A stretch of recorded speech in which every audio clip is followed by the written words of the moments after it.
चलो देखते हैं, भेज दीजिएगा तो ज़्यादा सही।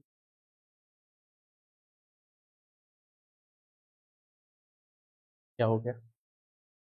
हम्म, मजाक बना रहे हो मेरा? है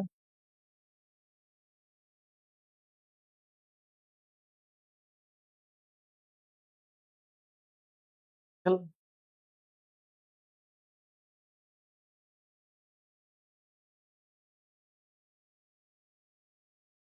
ठीक आ गई। ये नहीं, ये नहीं, कल की है तो दूसरे चैनल पे आएगी। हाँ, इस पे चलेगी। एक लिंक शेयर 9026।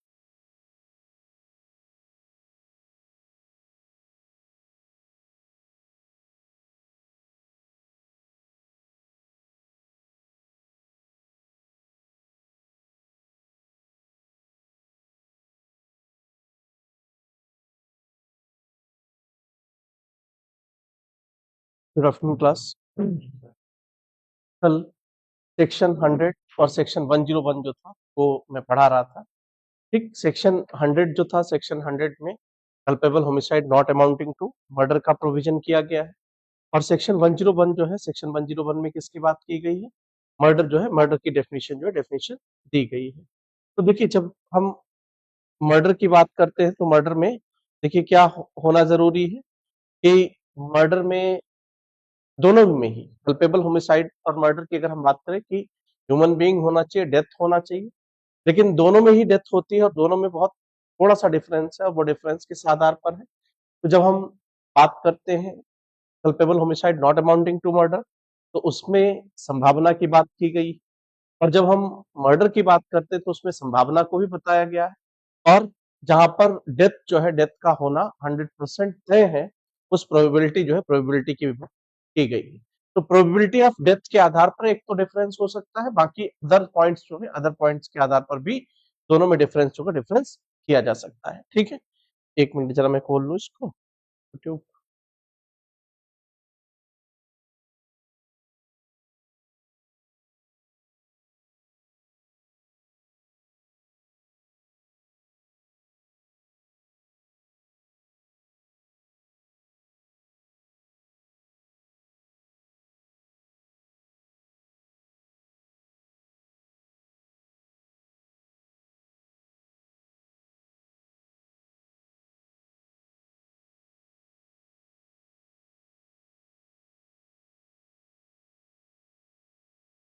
चलिए, तो मैं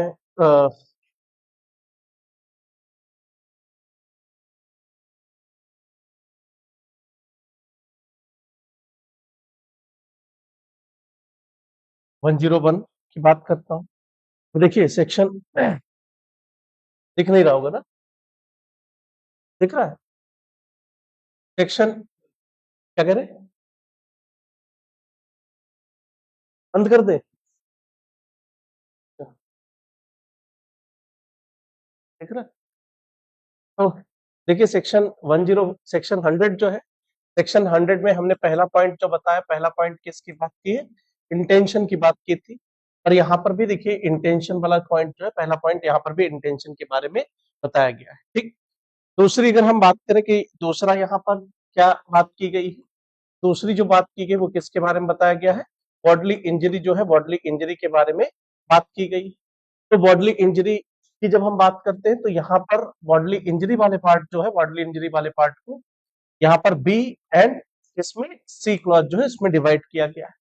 ये देखिए, बॉडली इंजरी की जो बात करता है वो किसकी बात करता है? एक पर्टिकुलर पर्सन जो है, पर्टिकुलर पर्सन की बात करता है कि पर्टिकुलर पर्सन की बॉडली इंजरी जो है, बॉडली इंजरी कॉज की जाए। और यहाँ पर हम अगर बात करें कि किसी भी पर्सन को वो बॉडली इंजरी अगर कॉज की जाती है तो वो पर्सन जो होगा, उस पर्सन की डेथ होना तय है। तो पर्सन की डेथ होना तय है अगर किसी भी पर्सन को बॉडली इंजरी जो है, बॉडली इंजरी कॉज कर दी जाती है। तो इस वजह से हम अगर बात करें कि बॉडली इंजरी जब किसी भी पर्सन को कॉज कर दी जाएगी तो उसकी डेथ जो है, डेथ का होना तय है। किस केस में हम देखेंगे? सेक्शन 101 के केस में देखेंगे। अगला पॉइंट जो यहाँ पर बताया गया वो किसकी बात करता है? नॉलेज की बात करता है। और यहाँ पर हम अगर बात करें कि जो डी क्लॉज है उसमें किसकी बात की गई है? नॉलेज जो है, नॉलेज की बात की गई है। तो देखिए इसमें जो डिफरेंस था वो डिफरेंस हमने क्या बताया, पहले पार्ट में कोई भी डिफरेंस नहीं, कि हम यहाँ पर बात करें कि जब हम की बात करते हैं इंटेंशन टू कॉज डेथ और इंटेंशन टू कॉज डेथ, इस केस में कोई भी डिफरेंस ना होने की वजह से अगर हम बात करें तो यहाँ पर जब तक कोई भी एक्सेप्शन अप्लाई नहीं होगा, हर कल्पेबल होमिसाइड जो है, हर कल्पेबल होमिसाइड क्या होगा, मर्डर होगा। अगर एक्सेप्शन अप्लाई हुआ तो वो यहाँ से लेकर से क्या आप आ जाएगा वापस सेक्शन 100 जो है सेक्शन 100 में आ जाएगा। बॉडली इंजरी में देखिए हमने क्या बताया कि ऐसी बॉडली इंजरी जिससे किसी भी पर्सन, क्या शब्द इस्तेमाल किया गया, जो शब्द इस्तेमाल किया गया लाइकली टू कॉज डेथ, ये शब्द इस्तेमाल किया गया। तो लाइकली टू कॉज डेथ जो है, ये डेथ शब्द का यहाँ पर प्रयोग किया गया, मतलब डेथ होगी नहीं, डेथ होने की संभावना है। जो भी कुछ इंजरी वगैरह कॉज की गई है, तो जो भी इंजरी कॉज की गई उससे किसी भी पर्सन की डेथ जो है डेथ हो सकती है। जहां पर डेथ होने की संभावना है तो वहां पर हम अगर बात करें कि पर्सन जो पर्सन की liability culpable homicide not amounting to murder के लिए बनाई जाएगी। यहाँ पर देखिए हमने क्या बताया कि बॉडली इंजरी कॉज की गई, लेकिन एक पर्टिकुलर पर्सन जो है उस पर्टिकुलर पर्सन की ही डेथ हो सकती है, किसी भी पर्सन की डेथ नहीं हो सकती है। मतलब बॉडली इंजरी की हम अगर बात करें कि जो नेचर है, बॉडली इंजरी की जो ग्रेविटी है, वो इतनी ज्यादा नहीं है कि वो किसी भी पर्सन की डेथ कॉज कर पाए, वो इतनी छोटी सी इतनी कम है कि वो किसी भी पर्सन की डेथ कॉज कर सकती ही नहीं। लेकिन जिस पर्टिकुलर पर्सन को वो इंजरी कॉज की गई, ये जानते हुए कॉज की गई कि इस पर्टिकुलर पर्सन को अगर ये इंजरी कॉज की जाती है तो उसकी डेथ होना संभाव्य है, उसकी डेथ हो सकती है।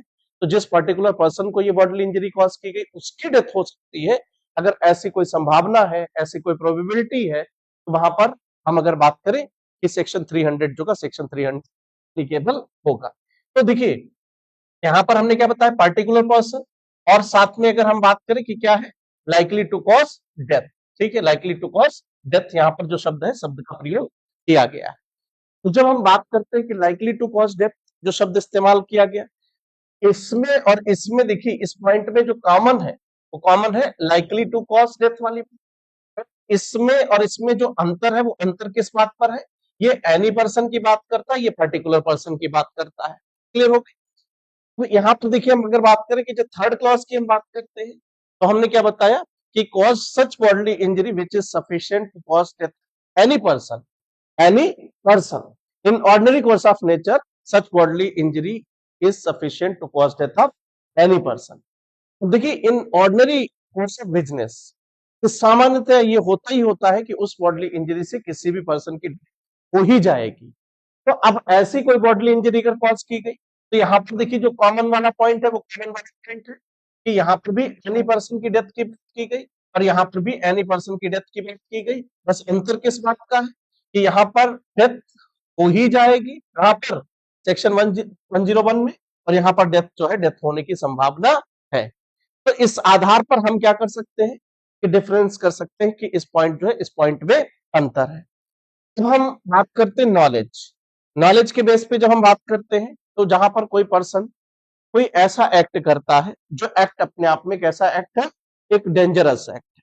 और देखिए हम हमेशा ध्यान रखते हैं कि जब हम इंटेंशन की बात करते हैं और जब हम नॉलेज की बात करते हैं तो इंटेंशन और नॉलेज में फर्क जो है तो वो फर्क किस आधार पर किया जा सकता है, इंटेंशन और नॉलेज में, तो इंटेंशन और नॉलेज जो है उसमें फर्क किया जा सकता है किस आधार पर कि इंटेंशन में एक पर्सन जो भी एक्ट कर रहा होता है वो पूरी तरीके से, हम अगर बात करें कि टारगेट फिक्स करके जो कार्य है कार्य कर रहा होता है। लेकिन जब हम नॉलेज की बात करते हैं तो नॉलेज के केस में देखिए क्या होता है कि पर्सन का एक्ट अपने आप में डेंजरस होता है और इंटेंशन के केस में इंटेंशन को प्रूव करना पड़ता है उसके एक्ट के बेसिस पे। लेकिन जब हम नॉलेज की बात करते हैं तो नॉलेज में एक ऑर्डिनरी प्रूडेंस के पर्सन के हिसाब से नॉलेज जो होता है, नॉलेज का प्रिजम्पशन किया जाता है। तो यहाँ पर अगर कोई भी पर्सन कोई डेंजरस एक्ट कर रहा है और डेंजरस एक्ट से किसी पर्सन की अगर डेथ हो जाती है तो पर्सन को कल्पेबल होमिसाइड जो कल्पेबल होमिसाइड के लिए लायबल बनाया जाए। लेकिन इन दोनों में भी देखिए एक पॉइंट को लेकर के डिफरेंस, जब हम यहाँ पर बात करते हैं तो यहाँ पर लिखा हुआ है, क्या लिखा हुआ है, इन ऑल प्रोबेबिलिटी का शब्द इस्तेमाल किया गया। इन ऑल प्रोबेबिलिटी शब्द जो है शब्द का प्रयोग किया गया कहां पर, सेक्शन 101 जो है 101 के डी क्लॉज। और यहाँ पर इन ऑल प्रोबेबिलिटी जैसा कोई शब्द जो है शब्द इस्तेमाल नहीं किया गया। फिर देखिए जो बात की गई है कि जो एक्ट जो होना चाहिए वो एक्ट कैसे होना चाहिए, तो without any excuse, without any excuse act जो है एक्ट होना चाहिए। विदाउट एनी एक्सक्यूज एक्ट होना चाहिए, बात कहां पर लिखी हुई है? सेक्शन 101 जो है सेक्शन 101 में किया गया। समझिएगा इस बात को कि हम सेक्शन 101 और सेक्शन 100 में नॉलेज वाले पॉइंट के आधार पर जो डिफरेंस कर सकते हैं, यहां पर भी देखिए नॉलेज से सीधे क्या किया जा सकता है? डेथ कॉज की जा सकती है। अब नॉलेज से सीधे सीधे हम अगर बात करें कि और क्या किया जा सकता है, तो बॉडली इंजरी जो होगी, बॉडली इंजरी भी किया जा सकता है, नॉलेज के बेसिस पे कॉज की जा सकती है। और वो बॉडली इंजरी क्या कर सकती है? किसी पर्सन की डेथ कॉज कर सकती है। तो अब हम बात करते हैं सेक्शन 101 जो है उसमें क्या शब्द इस्तेमाल किया गया और उसको हम किस तरीके से देखेंगे। तो सेक्शन 101 जो है, सेक्शन 101 में देखिए क्या लिखा हुआ है। सेक्शन 101 में ये लिखा हुआ है, the act is so imminent dangerous that will cause death of any person in all probability, in all probability, and such act must be done by the wrong doer या by the person without any excuse. तो ये जो term इस्तेमाल किया गया without any excuse, the act is so imminent dangerous that will cause death any person in all probability. Probability के आधार पर हम इस बात को तय करेंगे कि डेथ होने की प्रोबेबिलिटी किसमें ज्यादा और डेथ होने की प्रोबेबिलिटी किसमें कम है, और उसी के आधार पर नॉलेज जो होगा, नॉलेज के केस में हम अगर बात करें, पर्सन जो होगा, पर्सन की लायबिलिटी जो होगी, लायबिलिटी बनाई जाएगी। यहां पर बात करते हैं कि जैसे एग्जाम्पल के तौर पर एक बी पर्सन जो है, बी पर्सन देखिए क्या करता है, एक भीड़ भाड़ वाला इलाका है और उस भीड़ भाड़ वाले इलाके में बहुत तेज, हम अगर बात करें कि अपनी कार जो है, कार लेकर के निकलता है बहुत तेज, भीड़ भाड़ बहुत ज्यादा है उस एरिया में, काफी ज्यादा लोग हैं उस एरिया में, तो ऐसी एरिया से बी पर्सन बहुत तेजी से अपनी कार लेकर के निकलता है और कार ए के ऊपर चढ़ जाती है और ए की डेथ हो जाती है। अब आप लोग मुझे बताएं, क्या बी पर्सन ए की डेथ कॉज करना चाहता था? बताइए, क्या डेथ कॉज करना चाहता था? क्या बी ने, हाँ, इंटेंशनली ए की डेथ कॉज की? बी ने इंटेंशनली ए पर्सन जो है, ए पर्सन की डेथ कॉज नहीं की, वो उसकी डेथ कॉज करना भी नहीं चाहता था, इंटेंशनली उसने डेथ कॉज नहीं की, but his act is so dangerous that will cause death of any person in all probability, that's why. अगर ये पर्सन वो उस एक्ट को कर रहा था, तो उसको ये पता होना चाहिए था कि उसके एक्ट के क्या परिणाम होंगे। तो हम अगर बात करें कि जब भी कोई भी पर्सन कोई भी खतरनाक काम करता है, खतरनाक काम करता है, तो उसको इस बात की जानकारी होना चाहिए कि उसके एक्ट के क्या बुरे परिणाम हो सकते हैं, उसके एक्ट के क्या बुरे कॉन्सिक्वेंसेस हो सकते हैं। तो अगर उन परिणामों के बारे में उसको जानकारी होना चाहिए, और अगर वो फिर भी उन कामों को करता है, तो पर्सन इस बात का डिफेंस नहीं ले सकता है कि मुझे नॉलेज नहीं था कि इस पर्सन, मैंने इंटेंशनली इस पर्सन की डेथ कॉज नहीं की। तो देखिए ऑर्डिनरी प्रूडेंस का वो पर्सन था, और जब भी कोई पर्सन ऑर्डिनरी प्रूडेंस का पर्सन है, तो वहां पर इस बात का प्रिजम्पशन उस ऑर्डिनरी प्रूडेंस के पर्सन के हिसाब से की जाएगी कि अगर आप खतरनाक काम कर रहे थे, तो आपको अपने एक्ट के कॉन्सिक्वेंसेस के बारे में जानकारी होना चाहिए था। तो जानकारी होना चाहिए था उन एक्ट्स के कॉन्सिक्वेंसेस के बारे में। तो हम अगर बात करें कि उस बेसिस पे पर्सन जो का पर्सन की लायबिलिटी बना दी जाएगी। जो हमने सिचुएशन आपके सामने रखी कि भीड़ भाड़ है, बहुत ज्यादा भीड़ है, फिर उस इलाके में बहुत तेजी से कार लेकर के निकलना, तो ये कहीं ना कहीं पर से अगर हम बात करें कि जो एक्ट था वो इतना डेंजरस था, जो मैक्सिमम प्रोबेबिलिटी थी, मैक्सिमम चांसेस थे कि उस एक्ट से किसी ना किसी पर्सन की डेथ जो है, डेथ हो सकती है। क्लियर हो गया पॉइंट आप लोग? दूसरा, हम अगर बात करें कि अगर डेथ की प्रोबेबिलिटी थोड़ी सी कम है, कि कोई पर्सन कोई ऐसा एक्ट करता है जो डेंजरस तो है, लेकिन प्रोबेबिलिटी ऑफ डेथ जो है, प्रोबेबिलिटी ऑफ डेथ अगर कम है, पर्सन जो का पर्सन की लायबिलिटी जो होगी वो किसके लिए बना दी जाएगी? Culpable homicide not amounting to murder के लिए लायबिलिटी बना दी जाएगी। दूसरी चीज देखिए, अगर हम बात करें कि यहाँ पर जो डेंजरस एक्ट होना चाहिए, उस डेंजरस एक्ट के पीछे कोई एक्सक्यूज नहीं होना चाहिए। अगर एक्सक्यूज है, तो भी वो एक्ट जो होगा वो कहां पर चला आ जाएगा? सेक्शन 100 जो होगा, सेक्शन 100 के अंतर्गत आ जाएगा। मैं एक एक्सक्यूज, एक विदाउट एक्सक्यूज, दो सिचुएशंस को ले लेता हूं।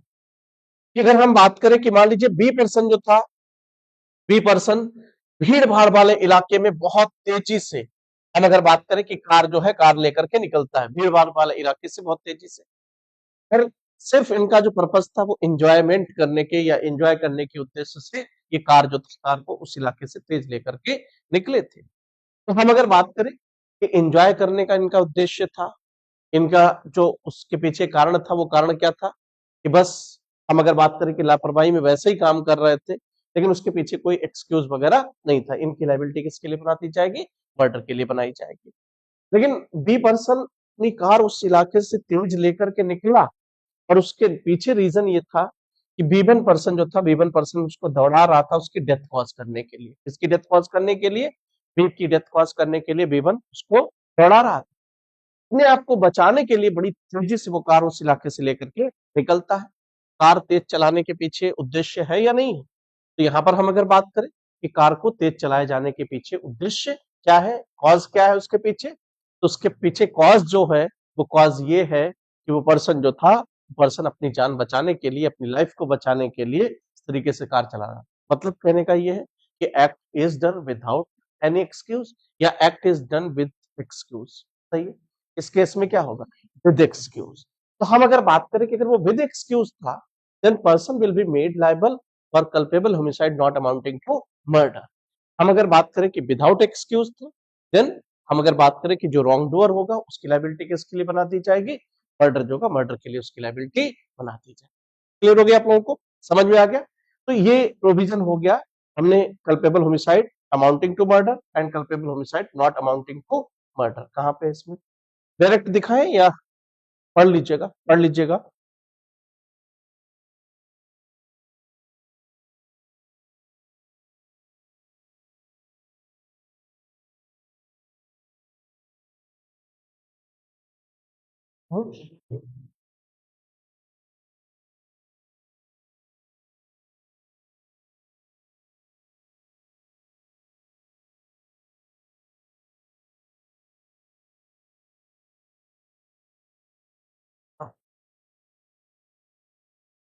ठीक है, समझ में आ गया?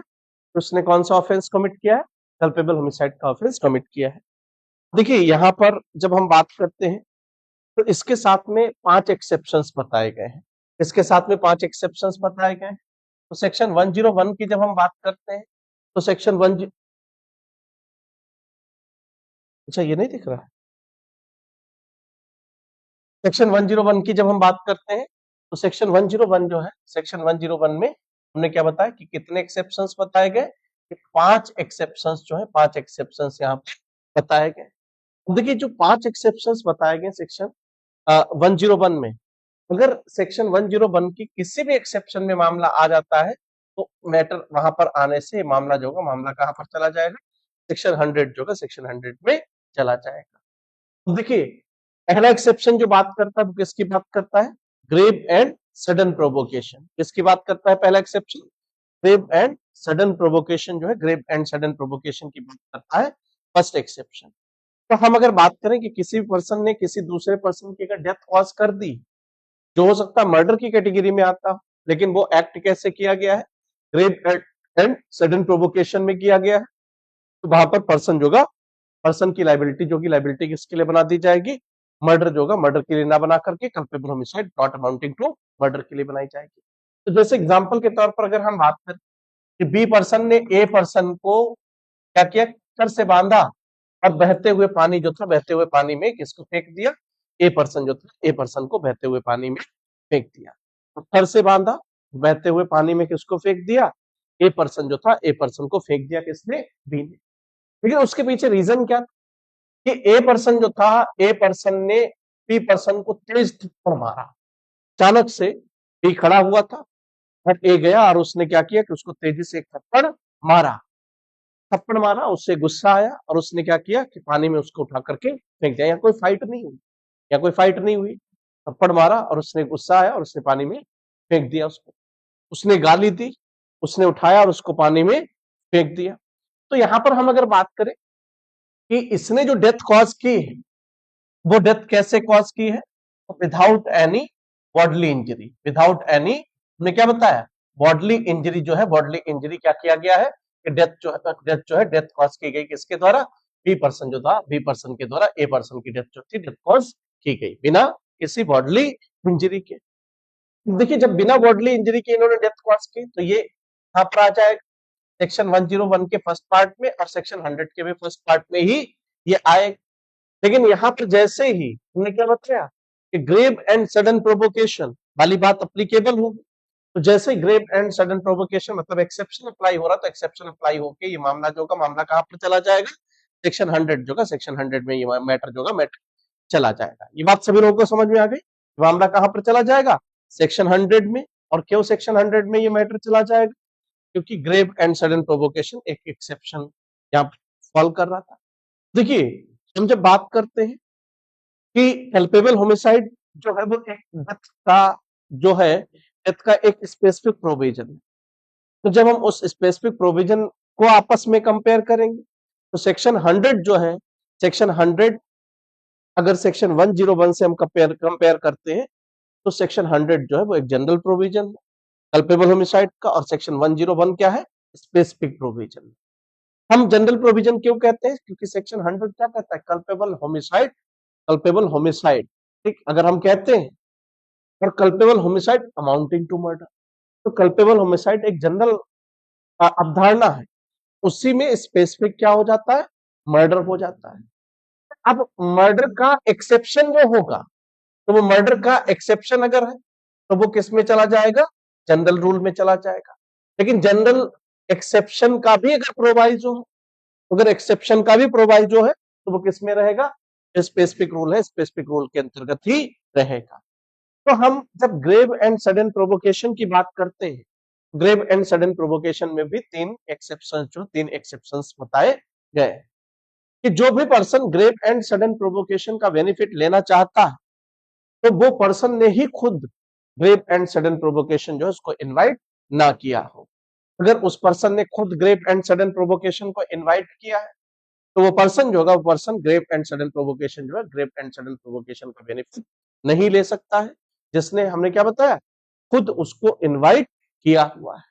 तो जैसे एग्जांपल के तौर पर अगर हम बात करें कि मान लीजिए कि बी पर्सन जो था, बी पर्सन बहुत देर से ए को घूर रहा था और कुछ इशारे कर रहा था कि ऐसे थप्पड़ ही दिखा रहा था, मान लीजिए थप्पड़ दिखा रहा था, खड़े होकर के इशारे कर रहा था, और ये गया और इसने एक तेज का थप्पड़ इनको लगाया, गाली दे दी। इनको गुस्सा आ गया, इनको गुस्सा आ गया, और इन्होंने क्या किया कि इनको उठाया और पानी में फेंक दिया, जिसकी वजह से एक ही हो गई। तो आप मुझे बताओ, इनके थप्पड़ मारने की वजह से या इनके गाली देने की वजह से इनको गुस्सा आया? लेकिन गुस्सा आया, अब वो भी कैसे, अचानक से एक्टिविटीज हुई, और अचानक से एक्टिविटीज हुई तो मतलब ये प्रोवोकेशन ग्रेव भी था, अचानक से सब कुछ हुआ, पहले प्री प्लान तरीके से नहीं था, तो इसलिए क्या हो गया, ये सडन भी हो गया, ग्रेव भी है और सडन भी है।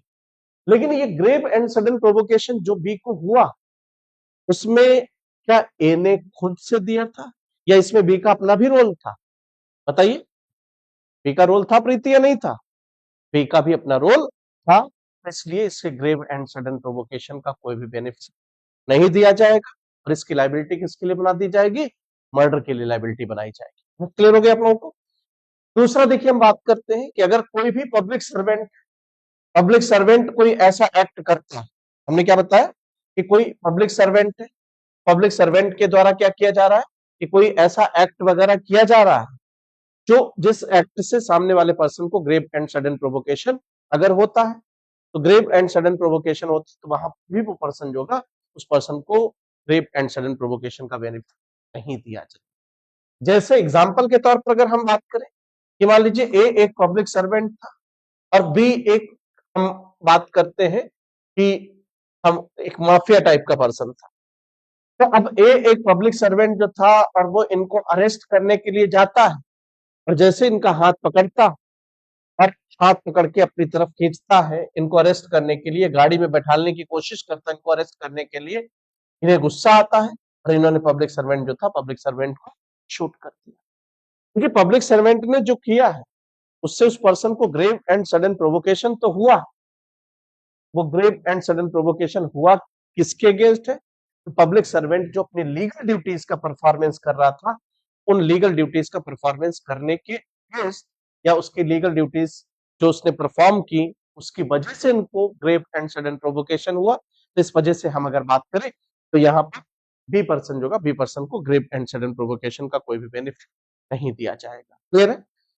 इसके अलावा में अगर हम बात करें कि बी को ग्रेव एंड सडन प्रोवोकेशन हुआ, तो मान लीजिए बी पर्सन जो था, बी पर्सन ने क्या किया कि ए पर्सन जो था, ए पर्सन का हाथ जो था, हाथ की उंगली मोड़ने लग गया। कौन हाथ की उंगली मोड़ने लग गया?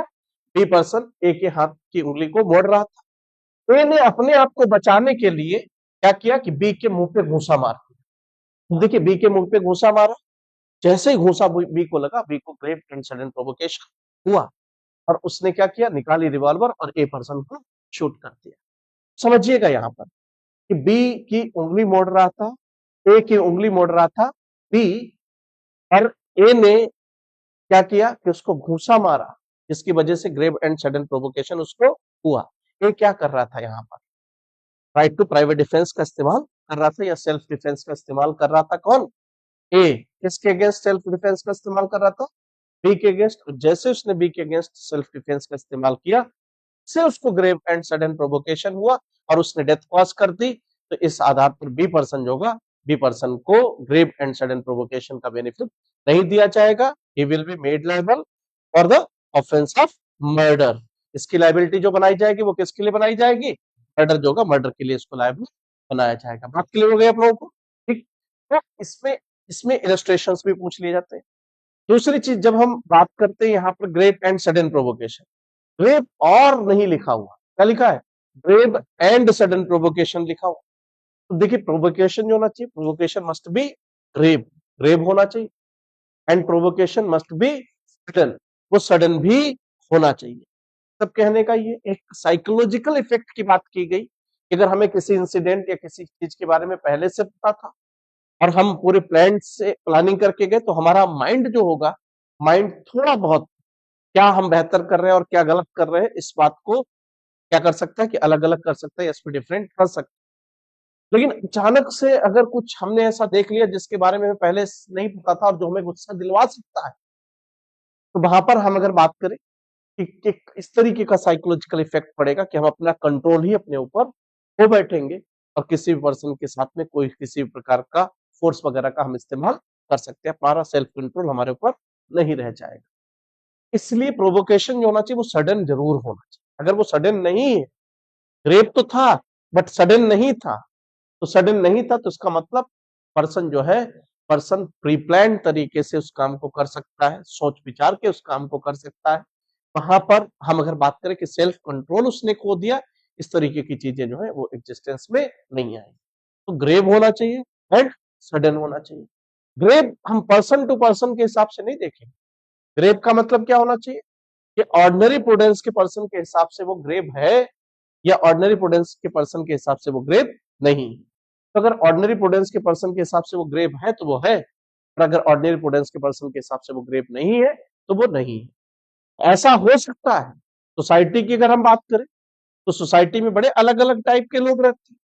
कुछ लोग ऐसे होते हैं कि जिनको छोटी सी बात पर बहुत ज्यादा गुस्सा आ जाता है, और कुछ लोग ऐसे होते हैं कि जो बहुत बड़ी बात भी हो जाएगी लेकिन उस पर बिल्कुल नॉर्मल तरीके से बिहेव करेंगे। तो हम पर्सन टू पर्सन इस बात को नहीं देखेंगे। हम किस बात को देखेंगे कि जिस पर्सन को ग्रेव एंड सडन प्रोवोकेशन हुआ, क्या उसकी जगह पर अगर कोई भी ऑर्डिनरी प्रूडेंस का पर्सन होता तो इस एक्ट से, इस एक्टिविटी से उसको ग्रेव एंड सडन प्रोवोकेशन हो सकता था या ग्रेव एंड सडन प्रोवोकेशन नहीं हो सकता। अब जैसे एग्जाम्पल के तौर पर एक पर्सन दूसरे पर्सन को लगातार देख रहा है लगातार, जहां वो जा रहा है उसको लगातार उस पर नजर रखे हुए उसको देख रहा है, उसको घूर भी रहा है बीच बीच। और इसने क्या किया कि इस बात पर निकाली रिवॉल्वर, उसको शूट कर दिया। गुस्सा आ गया उसको, बहुत ज्यादा वाला गुस्सा आ गया। लेकिन हम अगर बात करें कि अगर कोई भी ऑर्डिनरी प्रूडेंस का पर्सन होता है इसकी जगह पर, क्या उसको भी इसी तरीके से गुस्सा आ सकता था या इस तरीके का, इस लेवल का गुस्सा आ सकता? तो हम अगर बात करें इस तरीके का गुस्सा जो था, इस तरीके का गुस्सा उस पर्सन को नहीं आ सकता था। This is provocation but not grave provocation. ये प्रोवोकेशन तो हो सकता है बट ये ग्रेव प्रोवोकेशन नहीं हो सकता है। ग्रेव उसको हुआ इसीलिए तो उसने मारा है, तो हम उसके हिसाब से नहीं देखेंगे। हम किसके हिसाब से देखेंगे कि क्या उसकी जगह पर अगर कोई भी ऑर्डिनरी प्रूडेंस का पर्सन हो तो क्या वो डेथ कॉज कर सकता था या डेथ कॉज नहीं कर सकता। पॉइंट क्लियर हो गया आप लोगों को? समझ में आ गया सभी लोगों को? अब देखिए ये तो हो गई पहले एक्सेप्शन की। दूसरा एक्सेप्शन देखिए, ये बात करता है right to private defence. Second exception किसकी बात करती है? Right to private defence, right to private defence की बात करता है। फर्स्ट हम बता चुके हैं आप लोग, राइट टू प्राइवेट डिफेंस की कौन बात करता है? सेकेंड। देखिए जब भी हम राइट टू प्राइवेट डिफेंस की बात करेंगे तो एक पर्सन जो है, एक पर्सन का राइट टू प्राइवेट डिफेंस का अपना अधिकार होना चाहिए। अगर राइट टू प्राइवेट डिफेंस का राइट नहीं है उस पर्सन के पास में, तो उसको इस एक्सेप्शन का बेनिफिट नहीं दिया जाएगा। तो अब इसी पे हमने क्या बताया कि 2018 में यूपीपीसीएसजे 2018 मेंस में एक क्वेश्चन पूछा गया था। तो उस मेंस के क्वेश्चन में चोर वाला जो क्वेश्चन था, वो क्वेश्चन पूछा गया था कि चोर घर में घुसता है, चारों तरफ से लोग उसको घेर लेते हैं, मारने की कोशिश करते हैं उस पर्सन, या चोर को मारते हैं, ग्रेवियस हर्ट का अप्रीहेंशन होता और उसने डेथ कॉज कर दी। उसको सिंपल हर्ट का भी अप्रीहेंशन होता, या उसको कन्फाइनमेंट का अप्रीहेंशन होता, या उसको रेस्ट्रेन करने का अप्रीहेंशन होता। अब उस केस में भी अगर वो किसी की डेथ कॉज कर देता, तो उसको राइट टू प्राइवेट डिफेंस का कोई भी बेनिफिट नहीं दिया जाता, क्योंकि उसके पास में राइट टू प्राइवेट डिफेंस था ही नहीं। ये किस केस में right to private defence? Right to private defence में तो कंप्लीट डिफेंस मिलता है। ये किस केस में? देखिए ये किस केस की बात करता है? तो जहां पे हम अगर बात करें कि राइट टू प्राइवेट डिफेंस का इस्तेमाल करते हुए कोई पर्सन डेथ के अलावा अदर इंजरी कॉज कर सकता था, और वहां पर पर्सन ने राइट टू प्राइवेट डिफेंस का इस्तेमाल करते हुए डेथ कॉज कर दी, या जहां पर कोई पर्सन, हम अगर बात करें कि किसी रेस्ट्रिक्शन के अधीन आता था, वहां पर किसी पर्सन ने कोई ऐसा एक्ट करके डेथ कॉज कर दी, तो पर्सन जो होगा, पर्सन को डिफेंस नहीं दिया जाएगा। जैसे हम अगर बात करें कि चोरी का मामला था, कोई फसल काट रहा था, दूसरे पर्सन को पता चला और उसने डेथ कॉज कर दी उसकी, अपनी फसल को बचाने के लिए। आग लगाने वाला था फसल में, उसको बचाने के लिए उसने डेथ कॉज कर दी। तो हम अगर बात करें कि राइट टू प्राइवेट डिफेंस में ये उसको इंजरी तो कॉज कर सकता था, बट अदर देन डेथ होना चाहिए। अगर इसने डेथ कॉज कर दी, तो इस पर्सन को हम अगर बात करें कि कंप्लीट डिफेंस नहीं दिया जाएगा। तो उसके पास में राइट टू प्राइवेट डिफेंस था, लेकिन वो राइट टू प्राइवेट डिफेंस को उसने कैसे इस्तेमाल किया कि अगर हम बात करें एक्सीड कर गया, एक्सेसिव फोर्स जो था उसने इस्तेमाल किया और जिससे किसी की डेथ कॉज कर दी, पर्सन को सेकंड एक्सेप्शन जो का सेकंड एक्सेप्शन का बेनिफिट मिल जाएगा। क्लियर हो गया?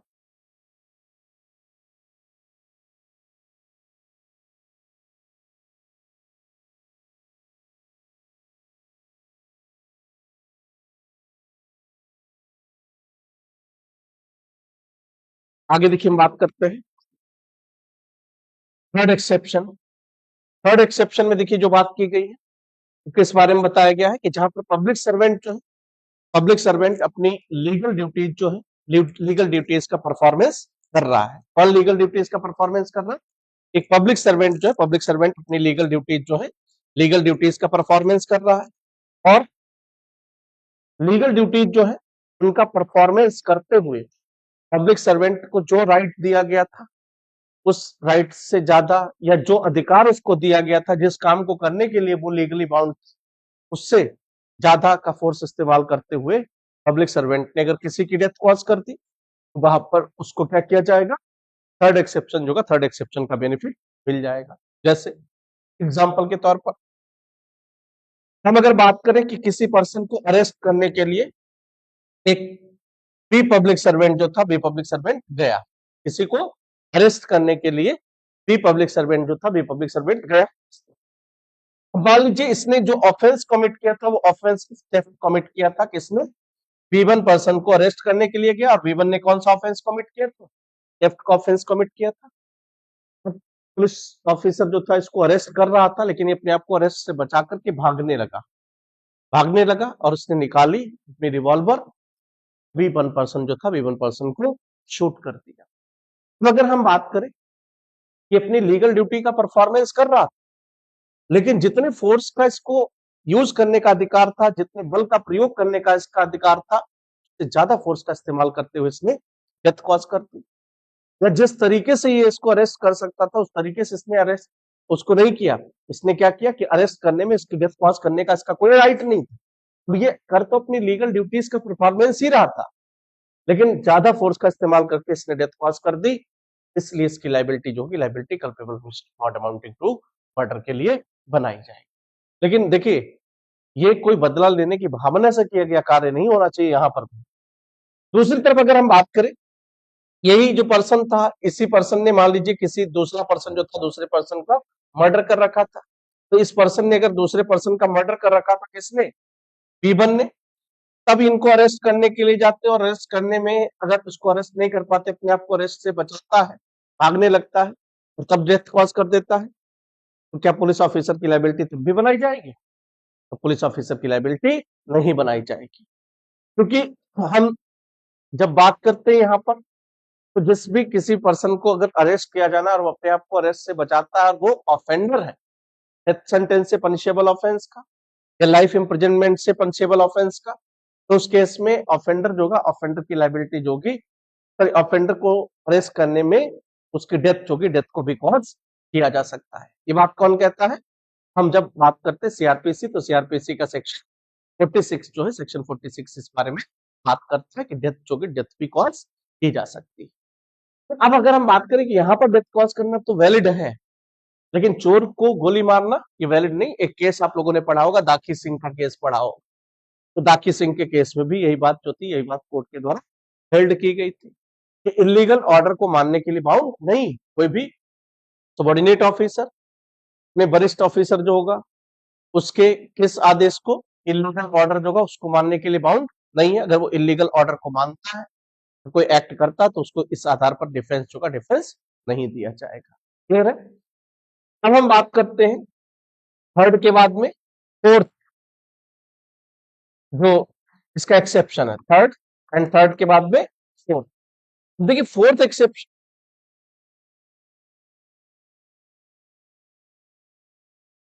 किसमें?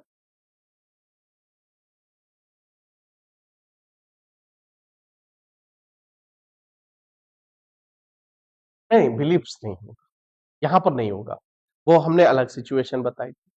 वहां पर जिस पर्सन को अरेस्ट करने के लिए गया, जिस पर्सन के खिलाफ मान लीजिए इसमें बिलीव्स वाला बेनिफिट मिल जाए, B1 ने ही मर्डर किया था मान लीजिए, और B2 पर्सन उसका जुड़वा भाई था।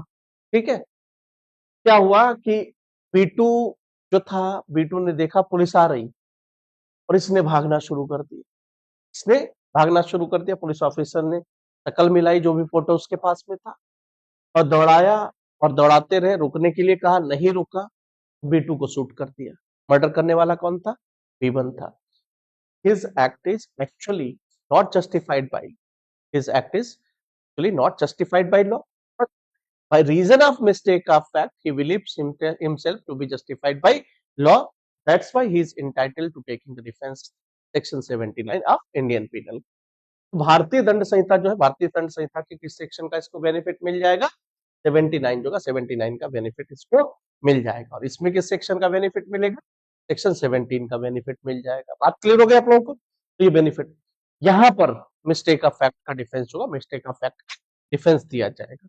वो जो सिचुएशन है वो बाउंड था किसी एक्ट को करने के लिए, लेकिन जिस फोर्स का इस्तेमाल करना था उससे ज्यादा फोर्स का इस्तेमाल करके डेथ कॉज कर दी। ज्यादा करेगा तो भी डिफेंस मिल सकता है, लेकिन इसने क्या कर दिया? डेथ कॉज कर दी, तो इसको डिफेंस तब भी मिला, लेकिन पूरा डिफेंस नहीं मिला। कि पहले तो इसको मर्डर के हम लायबल बना सकते थे, लेकिन मर्डर के लिए लायबल ना बना करके इसके लिए लायबल बना दिया जाएगा culpable homicide not amounting to murder के लिए, क्योंकि इसने जो भी एक्ट किया है वो एक्ट करने के लिए बाउंड बाय लॉ था, लेकिन डेथ कॉज करने के लिए बाउंड बाय लॉ नहीं था। और इस वजह से हम अगर बात करें, इसकी liability culpable homicide not amounting to murder के लिए बनाई जाएगी। अब देखिए फोर्थ एक्सेप्शन जो है, फोर्थ एक्सेप्शन देखिए क्या बात करता है, जो साइकोलॉजी फर्स्ट एक्सेप्शन में है वही साइकोलॉजी को यहां पर भी ध्यान में रखा गया। इस एक्सेप्शन में फोर्थ एक्सेप्शन जो है, फोर्थ एक्सेप्शन में वही उसी साइकोलॉजी जो है, साइकोलॉजी पर काम करता है। देखिए यहां पर भी जो बात की गई सडन फाइट, किसकी हम बात कर रहे हैं? सडन फाइट की बात कर रहे हैं, कि जहां पर अचानक से कुछ ऐसा हुआ कि दो लोगों में फाइट होने लगी। किसने फाइट पहले शुरू की, किसने बाद में शुरू की, this fact is completely immaterial. ये फैक्ट इमेटेरियल है कि किस पर्सन ने फाइट पहले शुरू की थी। तो अगर दो लोगों में अचानक से फाइट हो जाती और जिसमें से एक पर्सन दूसरे पर्सन की डेथ कॉज कर देता है, तो यहां पर देखिए कुछ लोग कभी कभी फाइट करते ही इसीलिए हैं कि उस फाइट से बेनिफिट लें, फाइट से वो क्या करें? बेनिफिट लें। फॉर एग्जाम्पल, दो लोग मान लीजिए बी जो था, बी ए की डेथ कॉज करना चाहता था, बी ए की डेथ कॉज करना चाहता था, लेकिन कोई ऐसा कारण नहीं था कि जिससे उसके खिलाफ किसी प्रकार का कोई फोर्स वगैरह इस्तेमाल कर सके। या उससे लड़ना चाहता था, गया और जाने के बाद में कुछ ऐसा किया जिसकी वजह से ए ने कुछ जवाब दिया और ए पर्सन जो था, ए पर्सन को बी पर्सन ने मार दिया, फाइट होने लग गई और ए पर्सन को बी पर्सन ने क्या किया, मार दिया। तो यहां पर समझिए, ये फाइट जो थी ये सडन फाइट नहीं, this fight is pre planned. ठीक, ये फाइट कैसी फाइट थी, प्री प्लान्ड फाइट थी, प्री प्लान्ड फाइट थी। तो इस वजह से अगर हम बात करें कि क्या हम ये कह सकते हैं कि फाइट से एक पर्सन अपना सेल्फ कंट्रोल खो बैठ, नहीं, sudden fight, pre plan fight की अगर हम बात करें, दोनों में दिमागी लेवल की अगर हम बात करें या दिमागी स्तर की बात करें या साइकोलॉजी की बात करें, तो किस केस में पर्सन जो है वो अपने सोच विचार की कुछ एक्ट कर रहा होता है और किस केस में अगर हम बात करें कि सेल्फ कंट्रोल पूरी तरीके से खो बैठता है।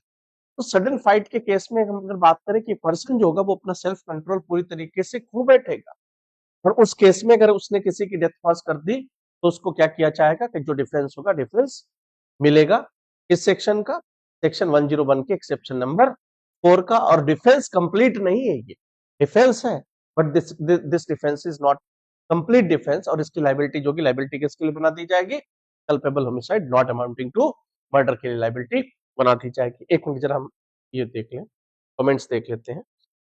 आप लोगों को कुछ पूछना तो पूछ लीजिएगा।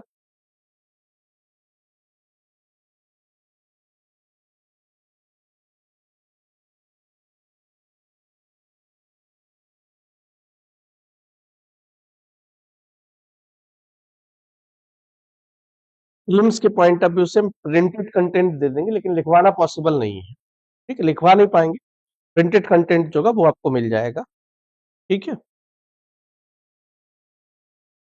आप लोगों को कुछ पूछना है यहाँ तक? चलिए अब हम बात करते हैं नेक्स्ट एक्सेप्शन जो है, एक्सेप्शन नंबर 5, और जो किस आधार पर बात करता है, कंसेंट के आधार पर।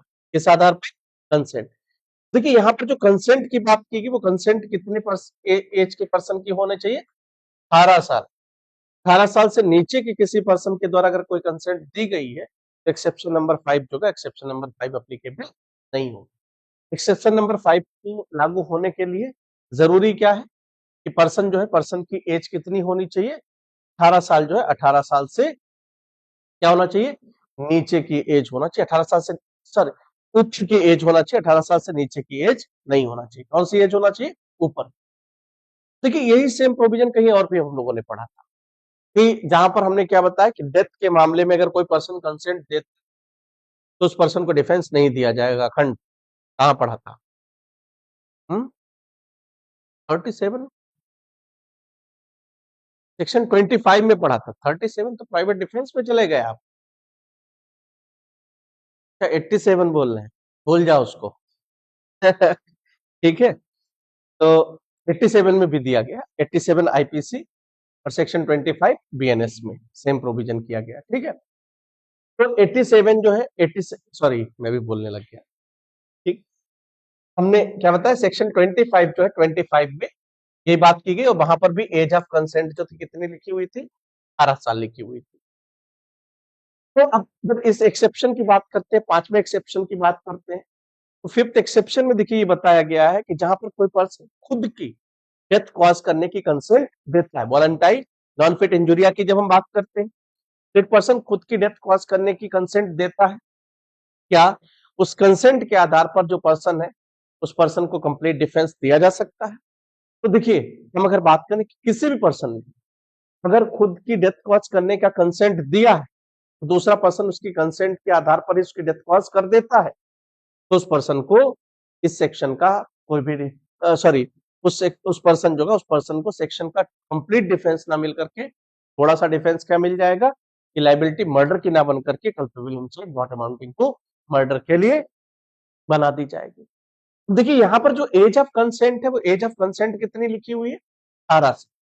मतलब अगर 18 साल से नीचे के किसी भी पर्सन के द्वारा कंसेंट दी गई अपनी डेथ कॉज करने के लिए, बिलो 18 ईयर्स अगर कोई पर्सन अपनी डेथ कॉज करने की कंसेंट देता और दूसरे पर्सन ने उसकी कंसेंट के आधार पर उसकी डेथ कॉज कर दी, तो आप मुझे बताएं क्या उसको मर्डर के लिए लायबल बनाया जाएगा या culpable homicide not amounting to murder के लिए लायबल बनाया जाएगा? मर्डर के लिए उसकी लायबिलिटी बनाई जाएगी, क्योंकि यहाँ 18 साल लिखा हुआ और 18 साल से नीचे की किसी भी पर्सन या बिलो 18 ईयर्स किसी पर्सन ने अगर कंसेंट दिया है तो वो कंसेंट जो होगा उस कंसेंट के आधार पर पर्सन जो होगा पर्सन को किसी भी तरीके से कोई भी डिफरेंस नहीं दिया जाएगा, ना थोड़ा ना ज्यादा। हम अगर बात करें कि क्या volenti non fit injuria is a good defence in क्या बोलते हैं कि जो डेथ वगैरह के जो केसेस होते हैं, क्या उसमें ये एक अच्छा डिफेंस हो सकता है? ये डिफेंस है ही नहीं। अगर वॉलेंटाइन नॉन फिट इंजुरिया डिफेंस होता तो पर्सन की कोई भी लाइबिलिटी नहीं बनाई जाती। ये वॉलेंटाइन नॉन फिट इंजुरिया का इस केस में जो डिफेंस है वो केवल केवल सिंपल हर्ट तक है। रिबियस हर्ट और डेथ के मामले में ये किसी भी तरीके के डिफेंस की बात नहीं करता है। कौन सा? जहां पर एक पर्सन खुद को कोई इंजरी या खुद की डेथ कॉज करने की कंसेंट देता है। अगर पर्सन ने खुद की डेथ कॉज करने की कंसेंट दी तो वहां वॉलेंटाइन नॉन फिट इंजुरिया कोई भी डिफेंस उस पर्सन को नहीं मिलेगा और उसकी लाइबिलिटी या तो मर्डर के लिए या culpable homicide not amounting to murder के लिए। मर्डर के लिए तो जब एज 18 साल से कम हो, culpable homicide not amounting to murder के लिए जब एज 18 साल या 18 साल से ज्यादा हो। तो ये एक्सेप्शन जो है, ये एक्सेप्शन इस बारे में बात करता है। उस पर एक केस हमने पहले भी बताया था आप लोग, दशरथ पासवान का केस था, ठीक है। तो दशरथ पासवान का जो केस था उस केस में यही हुआ था कि पर्सन जो था, पर्सन की लाइबिलिटी जो थी, लाइबिलिटी बनाई जाती। इसको आईपीसी में हम लोग सेक्शन 87 के साथ भी पढ़ते थे और इसको आईपीसी में हम लोग सेक्शन 300 के एक्सेप्शन नंबर 5 जो था, एक्सेप्शन नंबर 5 के साथ भी पढ़ते थे। है?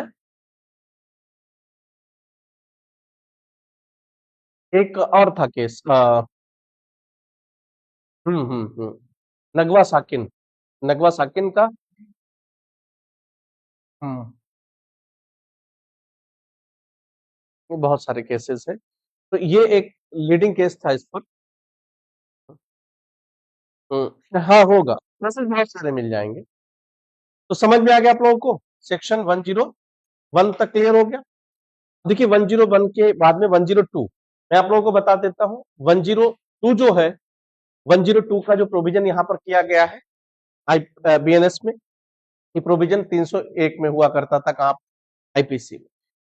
अब एक बात ध्यान रखिएगा कि जब हम, अच्छा एक चीज में भूल गया, एक्सेप्शन नंबर फर्स्ट की बात करें, एक्सेप्शन नंबर फर्स्ट में एक बात बताना भूल गया जिस पर क्वेश्चन आया है, इलस्ट्रेशन पर आधारित क्वेश्चन आया है कि एक मैं बता देता हूं क्या कहता है एक्सेप्शन नंबर फर्स्ट में कि जिस पर्सन ने ग्रेव एंड सडन प्रोवोकेशन दिया, डेथ उसी की कॉज करना चाहिए, डेथ उसी की कॉज करना चाहिए, बेनिफिट मिलेगा। अगर जिस पर्सन ने ग्रेव एंड सडन प्रोवोकेशन दिया, डेथ कॉज की गई उसकी, एक्सीडेंटली किसी अदर पर्सन की कॉज हो गई, तो भी मिलेगा, तो भी मिलेगा। ग्रेव एंड सडन प्रोवोकेशन जिस पर्सन ने दिया बाय मिस्टेक ऑफ फैक्ट, दूसरे पर्सन की डेथ कॉज कर देता है, तब भी ग्रेव एंड सडन प्रोवोकेशन का बेनिफिट दिया जाएगा। लेकिन ग्रेव एंड सडन प्रोवोकेशन देने वाला था ए, लेकिन यहां पर बी पर्सन को दिया गया ग्रेव एंड सडन प्रोवोकेशन, किसने दिया? ए ने। लेकिन बी पर्सन जो है वो बी वन को इसलिए मार देता है कि ए को मार देंगे उसको तकलीफ कम होगी थोड़ी सी, उसके ही सगे संबंधी को हम मार देते हैं तो उसको ज्यादा तकलीफ होगी, तो यहाँ पर ग्रेव एंड सडन प्रोवोकेशन का कोई बेनिफिट नहीं दिया। क्लियर हो गया आप लोगों को? ग्रेव एंड सडन प्रोवोकेशन का बेनिफिट कब है? एक्सीडेंटली और बाय मिस्टेक का फैक्ट उसी की डेथ कॉज करना जिसने, हम अगर बात करें कि ग्रेव एंड सडन प्रोवोकेशन दिया एक्सीडेंटली और बाय मिस्टेक का फैक्ट थर्ड पर्सन की अगर कॉज हो जाती है तो मिलेगा, इंटेंशनली थर्ड पर्सन की कॉज की जाती है तो नहीं मिलेगा, भले ही यहाँ पर grave and sudden provocation. Clear है? अब हम बात करते हैं सेक्शन 102। सेक्शन 102 देखिए, जो इसमें क्वेश्चन प्रीलिम्स में जो पूछा जाता है कि which one of which section is provided transfer of malice. तो ट्रांसफर ऑफ मैलिस करके क्वेश्चन जो है, क्वेश्चन यहाँ पर पूछ लिया जाता है। तो सेक्शन 102 जो है, सेक्शन 102 किसकी बात करता है? ट्रांसफर ऑफ मैलिस जो है, ट्रांसफर ऑफ मैलिस की बात करता है। बस इतना ही पूछा जाता है कि जहां पर जिस पर्सन की डेथ कॉज करना है या जिसके अगेंस्ट कल्पेबल होमिसाइड का ऑफेंस कमिट करना है, किया गया, लेकिन डेथ धोखे से किसकी कॉज हो गई?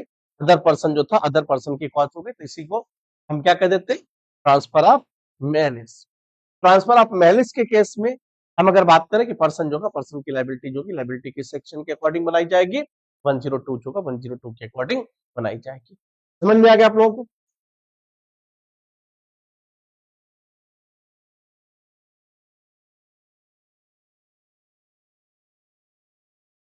दूसरे की कॉज कर दी तो वो इंटेंशनली उसने कॉज की। यहाँ पर मारना था किसी को, मार दिया धोखे से किसी को, मतलब दूसरे पर्सन की डेथ कॉज कर दी, तो वहां पर ट्रांसफर ऑफ मैरिज पढ़ लीजिएगा, 102 पढ़ लीजिएगा।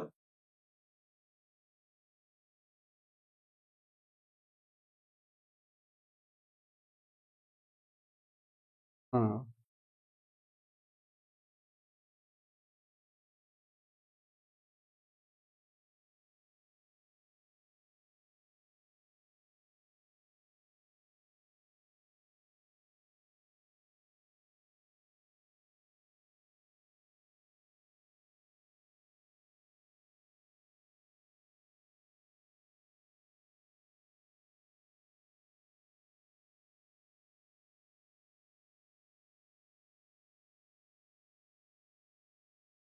क्लियर हो गया?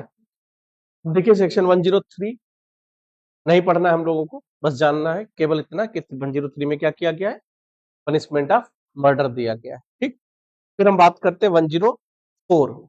104 में भी हम ऐसे जान लेते हैं कि 104 में क्या बताया गया कि जहां पर कोई पर्सन जो है, किसी पर्सन ने जो किससे संबंधित था, जो हम अगर बात करें कि लाइफ इम्प्रिजनमेंट से पनिशेबल ऑफेंस उसके द्वारा कमिट किया गया था, दोबारा से वो किसी की डेथ कॉज कर देता है, किसी का मर्डर कर देता है, तो उसकी लाइबिलिटी के बारे में जो प्रोविजन किया गया, प्रोविजन कहां पर किया गया, सेक्शन 104 जो है 104 में किया गया है। सेक्शन 105 में बात की गई किसके बारे में, culpable homicide not amounting to murder का पनिशमेंट जो है, तो culpable homicide not amounting to murder का पनिशमेंट कहां पर दिया गया, सेक्शन 105 जो सेक्शन 105 में दिया गया। यहाँ पर दो पार्ट्स में डिवाइड किया।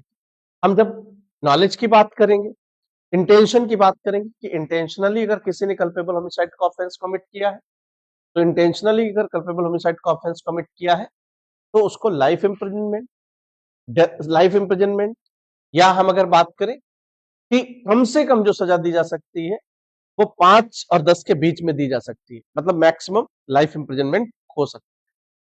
लेकिन जब हम बात करते हैं कि अगर उसने नॉलेज से डेथ कॉज की है किसी पर्सन की, तो नॉलेज से अगर डेथ कॉज की है तो उसकी लाइबिलिटी कितनी बनाई जा सकती है, 10 साल तक का मैक्सिमम पनिशमेंट जो मैक्सिमम पनिशमेंट उस पर्सन को दिया जा सकता है। हो गया ये पॉइंट आप लोगों को?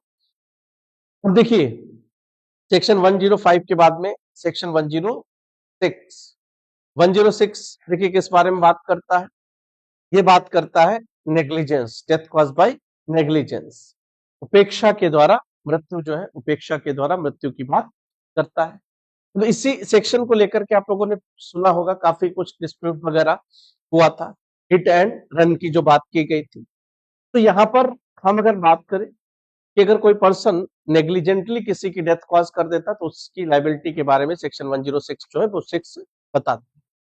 लेकिन यहाँ पर एक चीज और एक क्लॉज ऐड किया गया जिसमें डॉक्टर्स के बारे में क्या बात की गई है कि डॉक्टर, आपने देखा होगा कि मेडिकल नेग्लिजेंस के बहुत सारे केसेस वगैरह बढ़ रहे हैं, तो डॉक्टर्स के कॉन्टेक्स्ट में देखिए क्या प्रोविजन कर दिया गया कि डॉक्टर, अगर कोई डॉक्टर जो है वो ट्रीटमेंट वगैरह कर रहा है किसी पर्सन का और उसके नेग्लिजेंस की वजह से अगर किसी पर्सन की डेथ वगैरह होती है तो उसकी लाइबिलिटी के बारे में यहाँ पर ये सेक्शन जो है, ये सेक्शन बताता है कितना पनिशमेंट दिया जाएगा डॉक्टर के केस में, 2 साल का पनिशमेंट होगा, 2 साल का पनिशमेंट दिया जा सकता है। तीसरी हम अगर बात करें कि कोई ड्राइवर वगैरह जो नेग्लिजेंटली कोई वाहन वगैरह चला रहा है और नेग्लिजेंटली वाहन चला रहा है और उससे किसी का कोई एक्सीडेंट वगैरह हो जाता है, तो अगर एक्सीडेंट हो जाता है तो उस पर ये ड्यूटी इंपोज करता है सेक्शन, क्या ड्यूटी इंपोज करता है कि घटना के इमीडिएट बाद में वो किसी पुलिस ऑफिसर या किसी मजिस्ट्रेट होगा, मजिस्ट्रेट को क्या करेगा, इन्फॉर्म करेगा इस बारे में। और अगर वो ऐसा नहीं करता है तो उसका पनिशमेंट जो पनिशमेंट क्या हो जाएगा, बढ़ जाएगा, और अगर ऐसा कर देता तो उसका पनिशमेंट जो पनिशमेंट कम हो जाएगा। क्लियर हो गया यहाँ तक आप लोगों को? जरा एक बार रीड कर लीजिएगा इस सेक्शन को।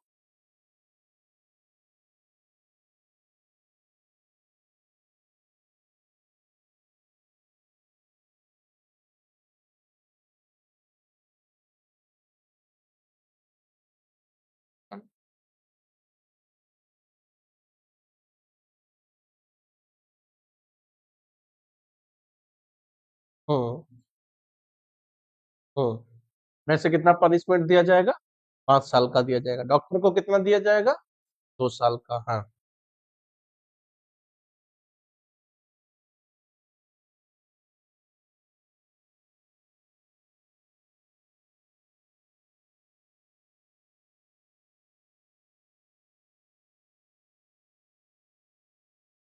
ठीक है, soon आफ्टर द इंसिडेंट। हाँ,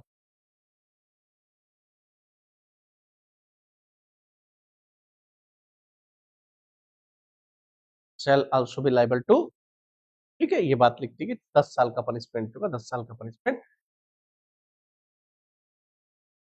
ये लिखा हुआ है डॉक्टर्स पर। हाँ, मेडिकल प्रैक्टिशनर की अगर हम बात करें तो मेडिकल प्रैक्टिशनर के द्वारा अगर किया जाता है 2 साल वाली बात जो है, 2 साल वाली बात लिखी। इन्फोर्समेंट में नहीं है शायद ना? इन्फोर्समेंट में नहीं। बस सेकेंड वाला पार्ट जो था उस पर रिस्ट्रिक्ट हो गया था। सेकेंड वाला पार्ट जो है, जो आपने देखा होगा, हमने पहले बोला भी कि जो धरना प्रदर्शन, ऐसा नहीं ट्रक वालों की बात नहीं थी उसमें।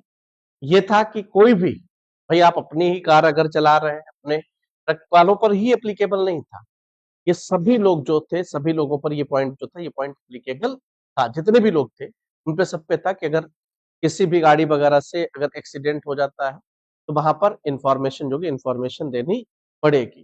ठीक है, अगर आप भागते हो, इन्फॉर्म नहीं करते हो, तो उसमें देखिए विरोध इसी बात का किया गया था कि अगर हम रुक के इन्फॉर्म करने की कोशिश करेंगे, भीड़ भाड़ जो होती है, जब भी कोई एक्सीडेंट वगैरह होता है तो भीड़ इतनी उग्र हो जाती है कि जो पर्सन होगा, पर्सन को लोग क्या करने लगते हैं, जानते नहीं कि किसकी गलती, लेकिन मारना पीटना सीधे शुरू कर देते हैं।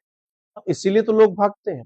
इन्हीं सब चीजों का विरोध किया जा रहा था और काफी ज्यादा विरोध प्रदर्शन वगैरह हुआ। तो ये इस पर काफी डिस्प्यूट हुआ था। ये वाला जो क्लॉज था, इस क्लॉज को लेकर के बहुत डिस्प्यूट हुआ था। सबसेक्शन 2 की अगर हम बात करें,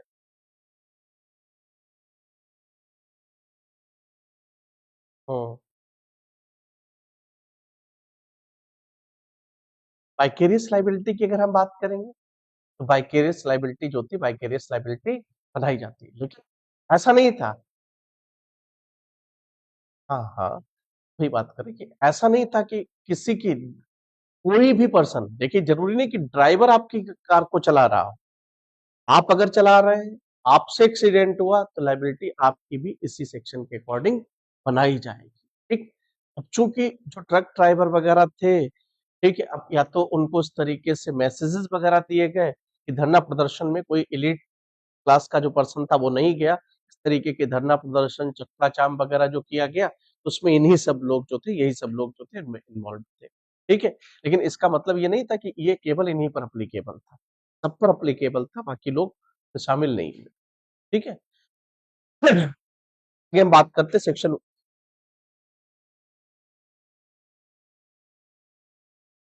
देखिए जहां पर हम अगर बात करें, एक चीज देखिए, एक तो ये होता है जब हम बात करते हैं इंटेंशन, इंटेंशन में एक्ट हमेशा टारगेट के साथ, टारगेटेड एक्ट होता है। पर्सन चाहता है पहले कि हम ये काम करेंगे। दूसरा, एक पर्सन कोई खतरनाक काम कर रहा है, खतरनाक ही काम कर रहा है, और जिसमें चांसेस किसी पर्सन की डेथ होने के ज्यादा है। मतलब वो खतरनाक काम कर रहा है तो उसको पता होना चाहिए कि हमारा एक्ट जो है, हमारा एक्ट कैसा एक्ट है, कि एक डेंजरस एक्ट है और जो एक्ट किसी भी पर्सन के लिए जानलेवा हो सकता है। तो वो पहले से जान रहा। उससे नीचे आता है कि जब हम बात करते हैं नेग्लिजेंटली, या कोई पर्सन जो है वो उतावलेपन में काम करता है, तो वहां पर चांसेस जो होंगे, चांसेस बहुत कम हो जाते हैं। बस उसकी लाइबिलिटी जो होती है, लाइबिलिटी किस आधार पर बनाई जाती है, कि जो उतावलेपन में उस पर्सन के द्वारा कार्य किया जाता है, उस कार्य के आधार पर पर्सन जो है, पर्सन की लाइबिलिटी जो होती है, लाइबिलिटी बना दी जाती है। तो जैसे हम एग्जाम्पल के तौर पर अगर हम बात करें कि कोई पर्सन जो था, कोई पर्सन हाईवे पर तेज गाड़ी लहराते हुए चला रहा था, लहराते हुए चला रहा था, और मान लीजिए भीड़ भाड़ नहीं थी, लेकिन अचानक से कोई पर्सन जो था, कोई पर्सन आ गया, आ गया तो इसका काम जो था, इसका काम किस तरीके से था कि ये एक्ट जो था, इसका, इसको नॉलेज नहीं था कि मेरे एक्ट से किसी की डेथ हो सकती है। लेकिन जो एक्ट ये कर रहा था, वो एक्ट कैसा था, नेग्लिजेंटली एक्ट कर रहा था। That's why this act is not culpable homicide. But हम अगर बात करें कि इस पर्सन ने उस पर्सन की जो डेथ कॉज की है वो नेग्लिजेंटली, तो इसलिए हम इसको इलीगल डेथ कहेंगे, लेकिन इसको हम क्या नहीं कहेंगे, कल्पेबल होमिसाइड नहीं कहेंगे। जब हम देखिए डेथ की बात करते हैं, ये हालांकि जब हम मेंस की क्लास लेते हैं तो हम पूरा डिटेल में बताते हैं कि हम जब भी डेथ या हम जब कल्पेबल होमिसाइड की बात करते हैं, तो डेथ या कल्पेबल होमिसाइड की जब बात करते हैं तो इसमें भी देखिए पार्ट जो होता है, इसका पार्ट क्या होता है, एक तो लीगल होता है, ठीक, दूसरा हम जब बात करते हैं तो दूसरा क्या होता है, इलीगल होता है। इलीगल की हम अगर बात करें तो इलीगल को दो पार्ट में डिवाइड किया गया, एक कल्पेबल होगा, एक कल्पेबल नहीं होगा। तो जब हम बात करते हैं कल्पेबल, तो कल्पेबल में स्पेशली हम लोग सेक्शन 100 टू सेक्शन 101 जो है, 101 के प्रोविजन जो है, 101 के प्रोविजन को देखते हैं। उनके अलावा जितनी भी तरीके की डेथ होती है, वो सारी की सारी डेथ जो होंगी वो इलीगल डेथ होंगी, लेकिन वो कल्पेबल होमिसाइड बिल्कुल भी नहीं होगी, ठीक। तो हर कल्पेबल होमिसाइड इलीगल डेथ होती है, लेकिन हर इलीगल डेथ कल्पेबल होमिसाइड नहीं होती। हम अगर बात करें कि एक पर्सन दूसरे पर्सन की नेग्लिजेंटली डेथ कॉज करता है, such death is illegal death but not culpable, ठीक, वो कल्पेबल होमिसाइड नहीं है। इसी तरीके से अगर हम बात करें कि एक पर्सन किसी दूसरी पर्सन को इंस्टिगेट करता है सुसाइड करने के लिए, उसने सुसाइड कर लिया, death is illegal homicide, death is illegal homicide but not culpable homicide. बात समझ में आ गई, वो इलीगल होमिसाइड है लेकिन कल्पेबल होमिसाइड, क्लियर है। हर कल्पेबल होमिसाइड इलीगल होमिसाइड होती है, but her her illegal homicide culpable homicide नहीं होती, ठीक है। चलिए अब हम बात करते हैं सेक्शन 107, जो किसकी बात करता है, अबेटमेंट टू सुसाइड की बात करता है। और किसके अबेटमेंट की, बच्चे के। अगर कोई पर्सन जो बच्चा है, बच्चे को अबेट करता है या किसको अबेट करता है, अनसाउंड माइंड का पर्सन जो है, अनसाउंड माइंड के पर्सन को अबेट करता है, बच्चे को अबेट करता है या अनसाउंड माइंड के पर्सन को अबेट करता है, उसके बारे में प्रोविजन जो किया गया, प्रोविजन कहां पर किया गया, सेक्शन 107 जो है, सेक्शन 107 में प्रोविजन किया गया है। 108 में किसके बारे में बात की, पनिशमेंट वगैरह देख लेना, कितना दिया जाएगा पनिशमेंट, 10 ईयर्स का पनिशमेंट, जो 10 ईयर्स का पनिशमेंट दिया जाएगा, पनिशमेंट देख लेना इन सभी सेक्शंस। फिर उसके बाद में हम अगर बात करें कि कोई कोई पर्सन जो है किसी पर्सन को इंस्टिगेट करता है, जो हम अगर बात करें कि बच्चा नहीं, बच्चे के अलावा, बच्चे का मतलब यहाँ पर क्या है, 18 ईयर से कम, लेकिन अगर कोई एज पर्टिकुलर मेंशन कर दी गई, वहां पर उस पर्टिकुलर एज के आधार पर बच्चे को कंसीडर किया जाएगा। तो यहाँ पर 18 साल से नीचे का अगर कोई पर्सन है, उसको इंस्टिगेट किया जाता है सुसाइड करने के लिए या पागल को, और वो कर लेता है, तो उसके बारे में यहाँ पर प्रोविजन जो है, प्रोविजन किया गया। 108 में किसके बारे में बात की गई है, ये बात करता है किसकी, अदर पर्संस के सुसाइड, जो सुसाइड के केस में बात की गई। तो अभी जो ये तो सुभाष वाला जो मैटर था उसमें यही धारा लगाई गई, ठीक है, यही सेक्शन जो था, यही वाला सेक्शन लगाया गया, 107 नहीं 108 लगाया गया। अब हम बात करते हैं सेक्शन 109, ये सब ऐसे प्रोविजन है, ठीक है, ये किसकी बात करता है, अटेम्प्ट टू मर्डर की बात करता है, ठीक है, अटेम्प्ट टू कमिट मर्डर की बात करता है। 110 110 किसकी बात करता है, ये प्रीलिम्स में पूछे जाते हैं केवल और केवल सेक्शंस। 110 किसकी बात करता है, attempt to commit culpable homicide, attempt to commit culpable homicide, ये किस में बात की गई है, सेक्शन 110 जो है, सेक्शन 110 में ये बताया गया है। तो देखिए 111 की अगर हम बात करें, ये एक नए ऑफेंस के तौर पर बीएनएस जो है, बीएनएस में जोड़ा गया। ये इंडियन पिनल कोड जो था, इंडियन पिनल कोड में ओरिजिनली नहीं हुआ करता। तो देखिए जब हम बात करते हैं, यहाँ पर ऑर्गेनाइज्ड क्राइम को दो पार्ट्स में डिवाइड किया गया, एक पेटी ऑर्गेनाइज्ड क्राइम, और दूसरा हम अगर बात करें ऑर्गेनाइज्ड क्राइम की हम बात करते हैं। और दूसरी बात, जो ऑर्गेनाइज्ड क्राइम होगा, एक सिंगल पर्सन के द्वारा भी कमिट किया जा सकता है, और हम अगर बात करें कि जो ग्रुप या गैंग ऑफ पर्संस जो होंगे, तो गैंग के द्वारा भी इस तरीके के ऑफेंसेस या ग्रुप ऑफ पर्संस के द्वारा भी इस तरीके का ऑफेंस कमिट किया जाता है। देखिए यहाँ पर हम देखते हैं कि कोई पर्सन, एक कंटिन्यूटी की बात की गई कि ऑफेंसेस जो है, ऑफेंसेस कमिट करता है, तो वो ऑफेंसेस देखिए क्या क्या ऑफेंसेस जो है वो कमिट करता है। तो यहाँ पर देखिए जो बात की गई कि कोई पर्सन जो है या तो कोई सेक्सुअल ऑफेंस वगैरह कमिट करता है, कोई पर्सन थेफ्ट का ऑफेंस लगातार कमिट करता है, रॉबरी का ऑफेंस लगातार कमिट करता है। यहाँ पर जो लिस्ट वगैरह दी गई है, अगर इस तरीके के ऑफेंसेस वगैरह एक पर्सन जो है, एक पर्सन के द्वारा लगातार कमिट किए जाते हैं, या तो खुद अकेले या कई लोगों के साथ में, तो वहां पर पर्सन जो होगा, पर्सन को किसके लिए लायबल बनाया जाएगा कि जो ऑर्गेनाइज क्राइम है, ऑर्गेनाइज क्राइम के लिए पर्सन जो होगा, पर्सन की लायबिलिटी बनाई जाएगी। जरा एक बार पढ़ लीजिएगा। रॉबरी, किडनैपिंग, अबडक्शन, इनको कैसे करता है? कंटिन्यू तरीके से इनको करता है, तो वहां पर पर्सन जो होगा, पर्सन की लायबिलिटी बनाई जाएगी। रीड करिएगा।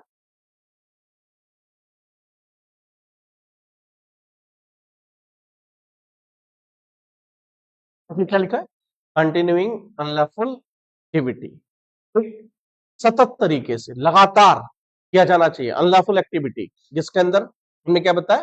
किडनैपिंग आ जाती है, जिसके अंदर अबडक्शन आ जाता है, जिसके अंदर रॉबरी आ जाती है, और इसके अलावा में इकोनॉमिक ऑफेंसेस वगैरह आ जाते हैं। तो ये सब इस तरीके, हाँ, साइबर क्राइम्स वगैरह भी आ जाते हैं। इन एक्टिविटीज में अगर कोई पर्सन लगातार इन्वॉल्व रहता है, तो वहां पर क्या होगा कि उस पर ऑर्गेनाइज क्राइम जो होगा, ऑर्गेनाइज क्राइम के लिए उसको लायबल बनाया जा सकता है। रीड कर लीजिएगा। हाँ।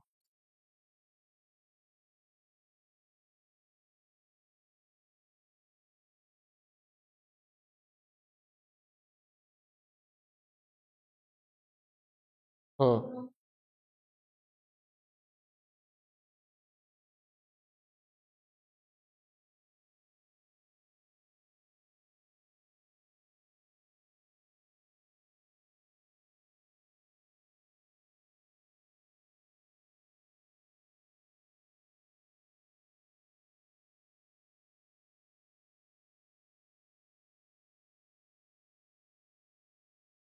हम्म।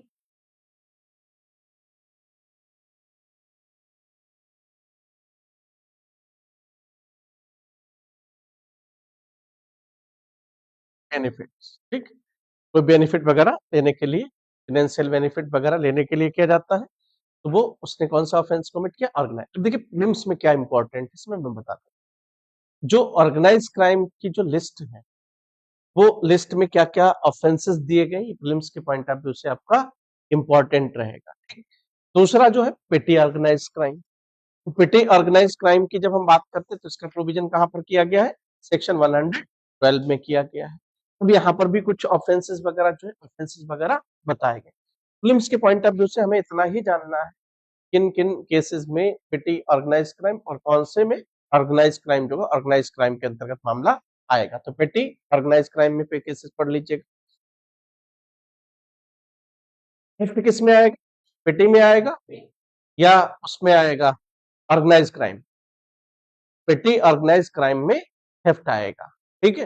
और ऑर्गेनाइज क्राइम में थेफ्ट जो है, थेफ्ट नहीं आएगा। तो ऐसे लिस्ट दी जा सकती है, आपसे प्रीलिम्स में पूछा जा सकता है। नए है ऑफेंसेस, तो इसलिए थोड़ा सा याद करना पड़ेगा आप लोगों को। लिस्ट बना लीजिएगा बस। हम्म।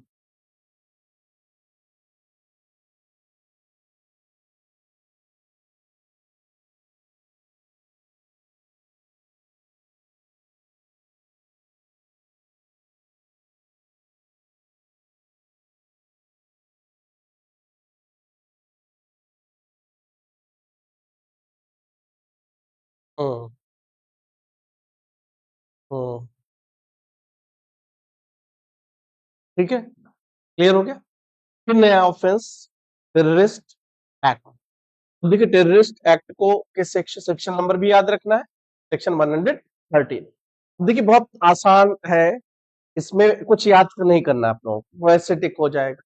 टेररिस्ट एक्ट का मतलब, हम अगर बात करें कि एक पर्सन अगर पब्लिक पीस और ट्रैंक्विलिटी को, लोगों को डराने के इंटेंशन से किसी, हम अगर बात करें कि कंट्री, वो इंडिया भी हो सकती है, अदर कंट्री भी हो सकती है, तो हम अगर बात करें कि इंडिया के किसी भाग में या इंडिया की टेरिटरी में कहीं पर भी कुछ अशांति फैलाने के लिए, लोगों को मारने के लिए, मतलब जीनोसाइड वगैरह करने की इंटेंशन से क्या करता है कि कोई बॉम्ब वगैरह रखता है, या इस प्रकार की एक्टिविटीज जो है, एक्टिविटीज उस पर्सन के द्वारा की जाती है, जिससे लोग मारे जाते हैं, शांति व्यवस्था भंग होती है, प्रॉपर्टी नष्ट होती है, सरकार जो है, सरकार के खिलाफ कोई एक्ट किया जाता है, या सरकार को, हम आप लोगों ने देखा होगा कि क्या बोलते हैं कि धमकी दी जाती है, और धमकी दे करके सरकार जो है, सरकार से ये कहा जाता है कि फला फला मेरी डिमांड पूरी करिए।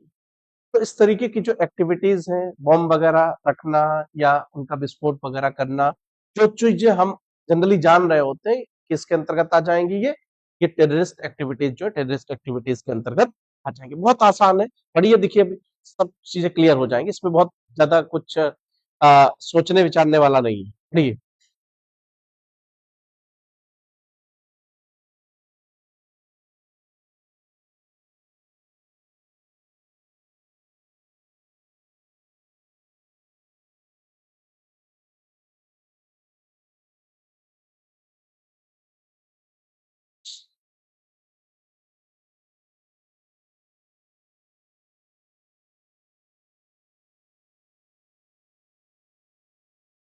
ठीक है, और इन एनी फॉरेन कंट्री, ठीक है, मतलब ऐसा नहीं कि केवल इंडिया में, कहीं बाहर भी, ठीक, क्या क्या किया गया हो, देखिए क्या लिखा है, कैसे कैसे किया गया, बम वगैरह फेंक दिया या कोई और विस्फोटक पदार्थ वगैरह जो था उसका इस्तेमाल किया गया, ठीक, तो ये सब चीजें जो होंगी किसके अंतर्गत आ जाएंगी, टेररिस्ट एक्ट जो का टेररिस्ट एक्ट के अंतर्गत आ जाएगा। हाँ,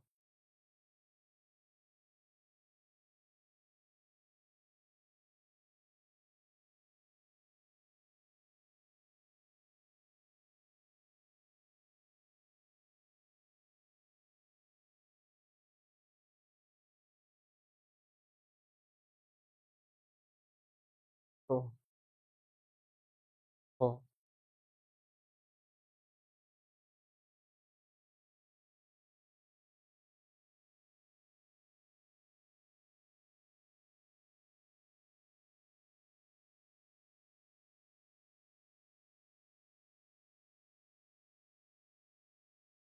ठीक है, छोड़ दो, ठीक है।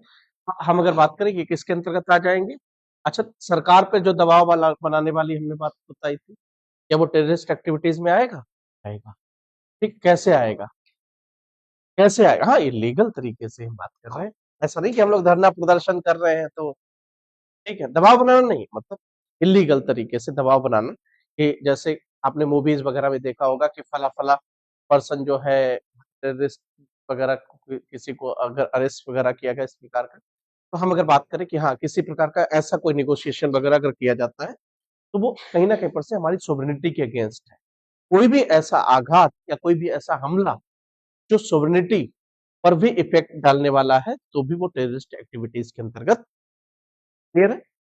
आगे देखिए हम बात करते हैं सेक्शन 114, अब इन प्रोविजंस को हम लोग बाद में पढ़ेंगे, सेक्शन 114 से लेकर के 124 तक की पढ़ेंगे, और इसमें हम लोग पढ़ेंगे हर्ट और ग्रीवियस हर्ट जो का ग्रीवियस हर्ट के प्रोविजन को, एसिड अटैक वगैरह।